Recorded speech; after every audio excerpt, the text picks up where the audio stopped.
review of Destiny 2 now that I've kind of already gotten through a good chunk of it, and I've got a couple of the side stuff left. But these are my other characters back from D1. That's one thing I really liked is if you had characters from Destiny 1, it imported them. So you didn't have to go through the time it takes to make a new character, even though that's, at most should take you 5 minutes. So we're going to go ahead and load in here. One of probably the highlights that I enjoyed in comparison to Destiny 1 is they changed a lot since then. Looks like, oh, that's cool. You're apparently a bunch of the those respawn. So you've got Earth's back, but you're no longer in Russia, you're in Europe. Your new locations are Titan, Nessus, and Io. Then I'm not going to go through this because this is spoiler territory. So I'm going to try and do my best to kind of review the game without spoiling much of the story. The farm is your new social space. I'm sure you guys have already heard about that. I personally like it. But again, I'm not going to go there because right now it contains spoilers. So we're just going to go ahead and land in the EDZ. And I'm just kind of go ahead and get on with the review.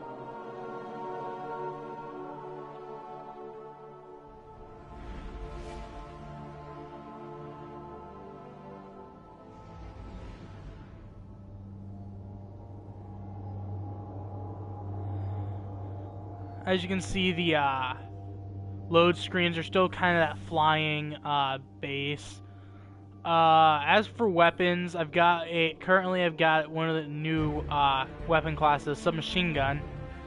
My opinion on those, they're okay. I'm crossed between which ones are good and which ones aren't.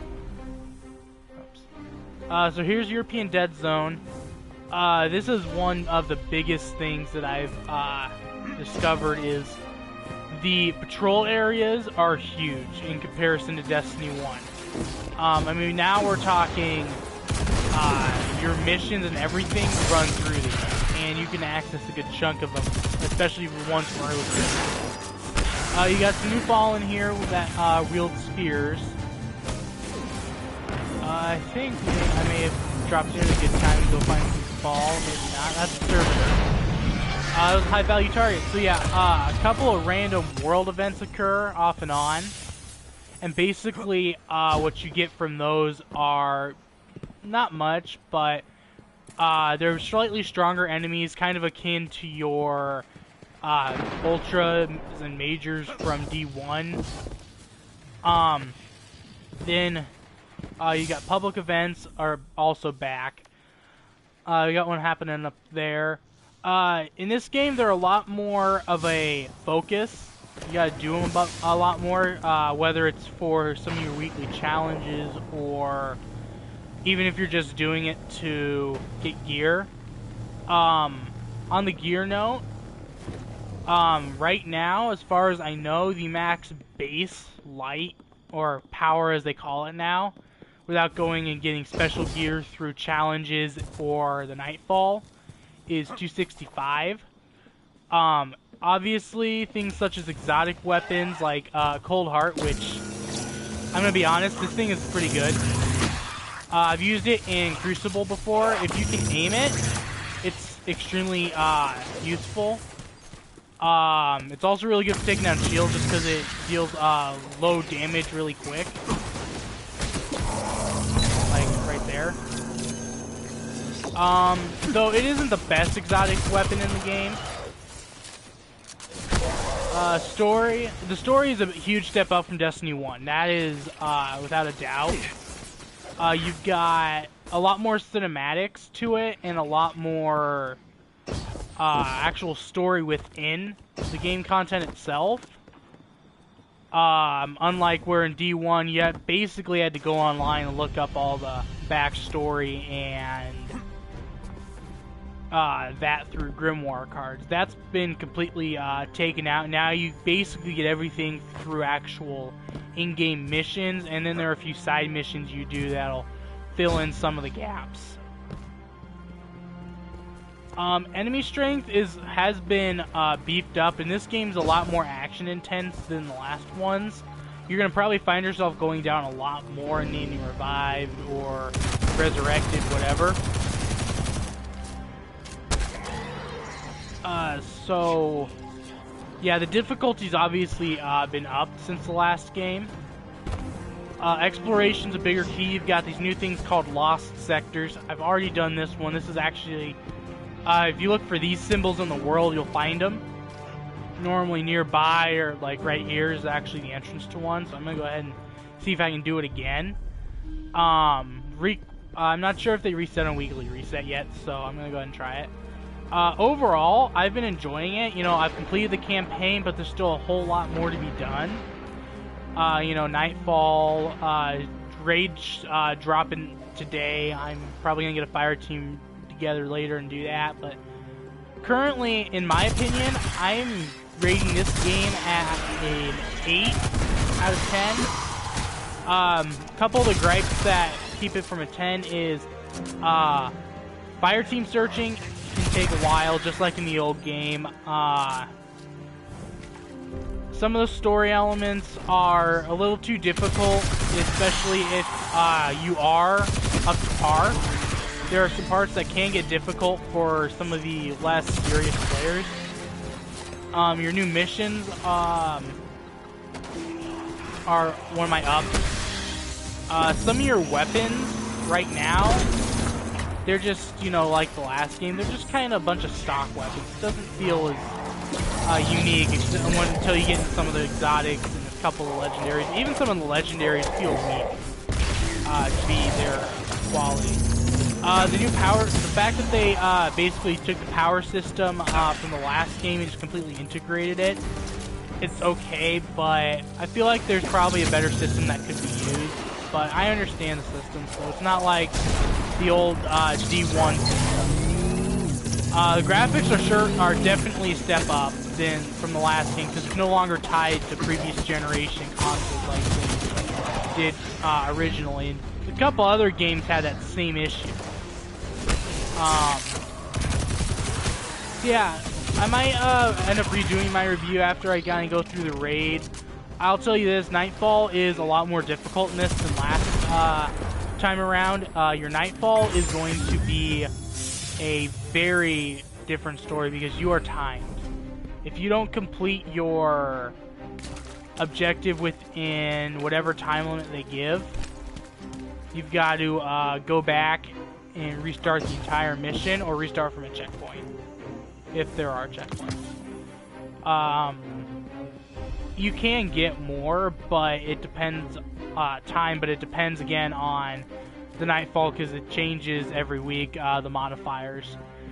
So far, one that's been constant though is Prism, which randomly cycles which element is more effective, and that can both help you and hinder you. Let's see. So yeah, a solid 8 out of 10. It's a couple of issues, mainly with matchmaking and some of the exploration can be fixed, like public events. A couple of them need some work, mainly because either they're just not in good spots for the type of event they want us to run, or it's just sometimes the public event itself is either too easy or too difficult. I feel like they probably need to work on looking in ways to scale them in accordance to how many players are there and what the levels are. When popping one of the new supers, this is the new, basically Hunter Blade Dancer. It's called Arc Strider. I personally call it a Pole Dancer. It's not exactly the most appropriate name, but it's kind of a fun name to call it. Your weapon structure, like I've been neglecting to mention, I'm gonna probably go back and do a actual edited one that's scripted, because this is completely unscripted, so I'm just kind of running what comes to mind. Weapon structure is a lot different. Your power or heavy weapons include shotguns, sniper rifles, grenade launchers, and rocket launchers. The interesting thing is you can get both your kinetic, which just do normal damage, and energy, which do some kind of element damage. Their weapons are almost identical in terms of what your subclass weapon are. You've got your submachine guns, hand cannons, sidearms, and your scout rifles and pulse rifles, and those both carry across. This is Cold Heart's an interesting gun because it's considered I believe, trace rifle. But if you want to infuse anything into it, which I don't have anything that goes into it, it's actually, in terms of infusion, a auto rifle because it infuses to auto rifles. There's one of the snipers. Another exotic I've got is one of the exotic grenade launchers, the Prospector. The grenade launchers are interesting. They're exactly what you think. They launch little explosive shells. They're not super fancy or any of that. They're just kind of basic items.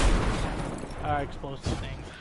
Other changes are your class setups. I can always get into that in a more detailed scripted review. Other than that, there's not much else I can really talk about in terms of review right now. I will go through with my Titan in a while, and I'm going to be actually playing the story again. But I'll be broadcasting it because I've already gone through the story with my Hunter. And I feel like I probably should have been broadcasting it so I could have made a blind run, because why not? I'll be working on my Warlock probably eventually. I don't know. One thing is clans as well. Those are a lot bigger now than in D1. D1, I feel like they're just kind of another way to get people together to do things and knock one trophy out. But now they're actually a whole thing where you've got clan XP, you get clan-based items depending on if you complete certain requirements. You get and normally these are one way to get items over 265. Then, so yeah, those are actually a thing now. Our clan's kind of small, I'm gonna be honest. I started with my buddy, who's also apparently on YouTube. I call him Dan. See if I might be able to bring him up on here, but so he's not online now, but he's gonna be on page 2. Here he is.